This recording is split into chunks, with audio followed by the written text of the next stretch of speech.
Hi అండి. చల్లటి సాయంకాలంలో baby corn bajji అయితే తయారు చేస్తున్నానండి ఈరోజు. ఎలా తయారు చేసుకోవాలనేది అయితే చూసేయండి. బేబీకార్న్స్ అన్నీ చిన్న చిన్న ముక్కలు కట్ చేసుకొని ఒకసారి బాగా వాష్ చేసుకొని కొంచెం వాటర్ వేసి సాల్ట్ వేసి 70% అయితే కుక్ చేసుకోవాలండి. ఇలా కుక్ చేసుకున్న వల్ల మనకి మంచి టేస్టీగా లోపలంతా బాగా క్రిస్పీగా వస్తాయండి ఫ్రై చేసుకున్నప్పుడు.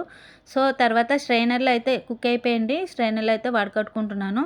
ఇలా వడకట్టుకున్న తర్వాత ఒక బౌల్ తీసుకొని అందులో అయితే ఒక హాఫ్ కప్ శనగపిండి వేసుకున్నాను.